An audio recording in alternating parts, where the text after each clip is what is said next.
A few weeks ago, Monsters and Memories released their 40th monthly update, and with it, the announcement that they'll be releasing in early access. But before I get into that, I want to explain what Monsters and Memories is and why I'm so excited to play it.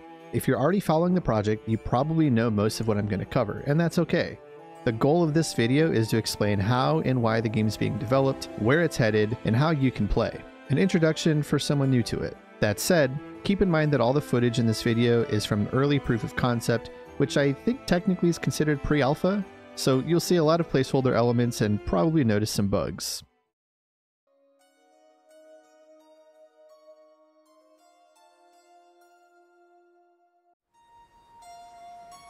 Monsters and Memories is an indie MMO in development that's meant to look and feel like the classic MMOs from the early 2000s, while still taking advantage of modern-day tools and systems. While focusing on low-poly models, the textures are hand-painted and bring out just enough detail to allow the imagination to fill in the blanks. Lighting, atmosphere, and sound design all play important roles in bringing the world to life. Nighttime is dark, like really truly dark. It's hard to see, so you'll need to have a torch on you. Or maybe you chose to have ultravision. Weather effects like rain, fog, snow, and sandstorms add to the atmosphere, and the sound in this game should feel really familiar to games of that era. And the music is actually incredible. I'll have that playing in the background of the whole video, and I'll put a link in the description if you want to check it out. I want to share how Monsters and Memories started because I think it sets the tone for their development process and community building. A few years ago, Sean Lord, aka A Loving Robot, streamed a series of interviews on Twitch with a huge list of other former EverQuest developers. This included programmers, artists, producers, designers, animators. There's a ton of interviews. Sean is an industry veteran, having almost worked exclusively on MMOs for 20 years as a designer and producer, so he knows his stuff and makes for a pretty good host. Hosting these interviews led to deep dive discussions on what made MMOs of the early 2000s so special. Games like Dark Age of Camelot, Ultima Online, EverQuest, and others from that era were part of the ongoing discussion, which helped to deconstruct the different themes and lay out the building blocks of what should be included to create a new one, which is exactly what happened. And they called it Project N. The team worked to have the game playable throughout all of development, which meant implementing systems before getting to art. For a long time, all the characters in the game were just capsules. They always focused on the building blocks that were created during the interviews, including nostalgia, simple yet deliberate gameplay, community, identity, and reliance, and a living world that's both layered and mysterious. I'd like to point out, if you haven't already noticed, that a massive amount of this development process has been live streamed. There's a crazy level of transparency with this team, and I'll get into that later, but the community involvement on this project because of the availability of the devs through live streams and Discord is on another level.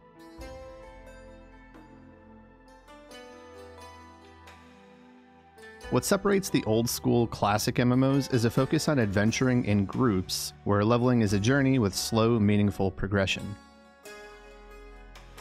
You would usually choose a camp of mobs to kill where your group would stay for long periods of time in the open world, not in an instance. Combat emphasized preparedness, tactics, and decision-making over actions per minute and optimal rotations.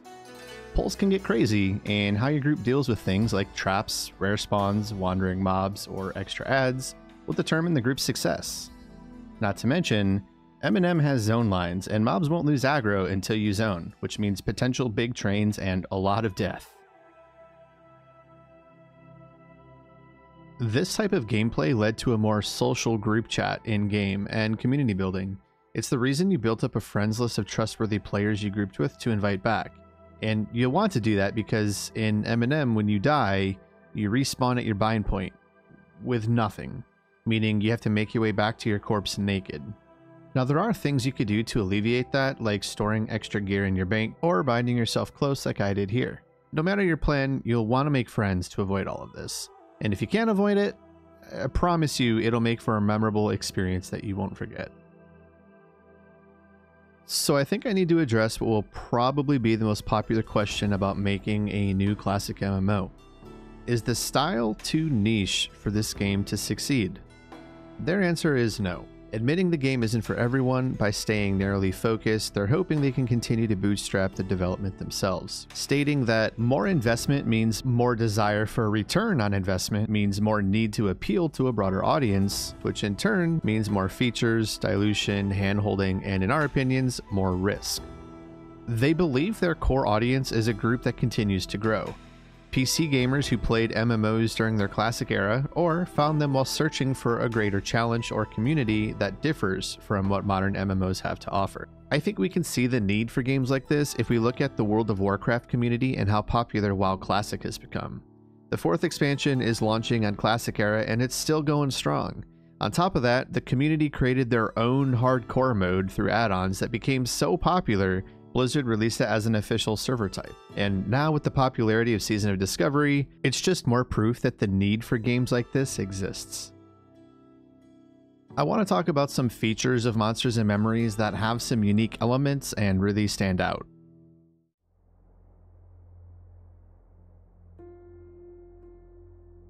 In Monsters and Memories, your reputations with NPC factions is really important.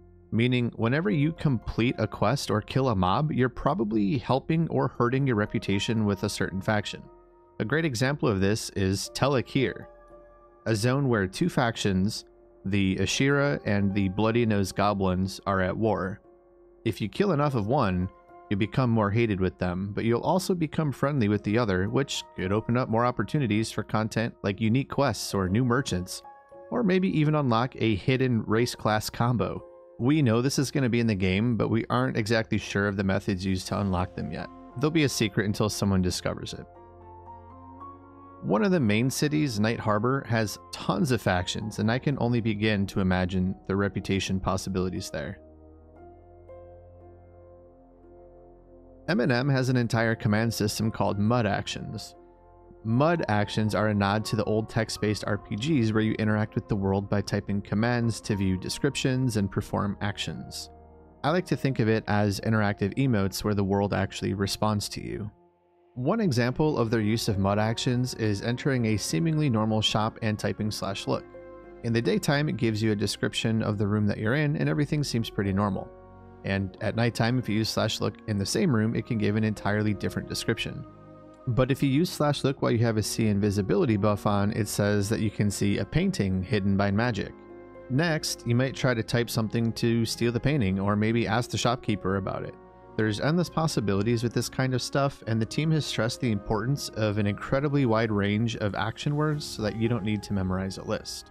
I want to show one more example because sometimes MUD actions are a way to physically interact with the world, like here, where you can take a torch from your inventory and put it on the wall to light an area.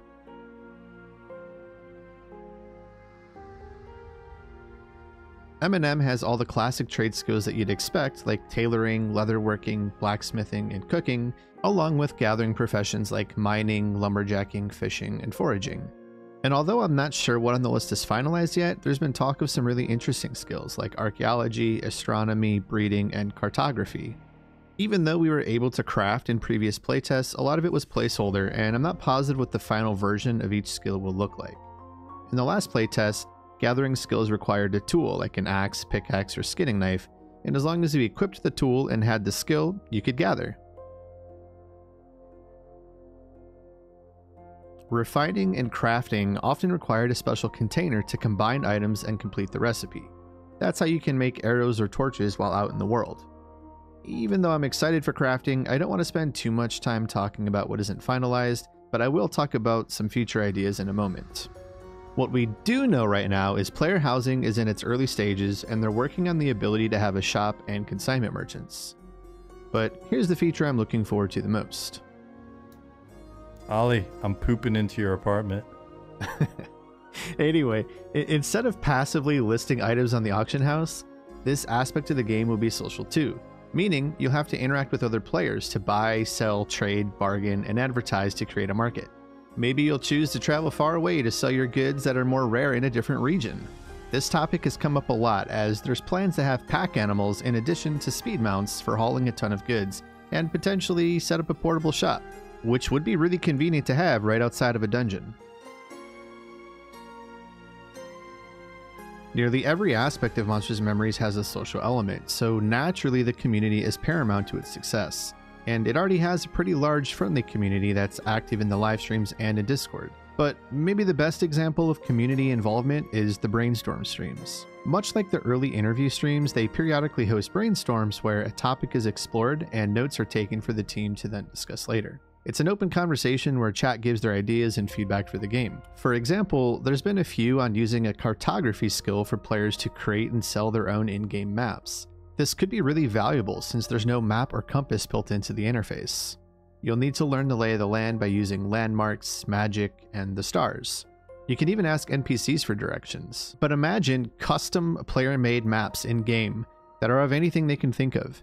Instead of traditional MMO maps of zone layouts, maybe it's someone selling treasure maps to a specific chest or rare mob in a dungeon somewhere. Maybe it's a map advertising the location of your shop in a different city. Or maybe it's a goblin trolling you with a map that leads to absolutely nothing at all.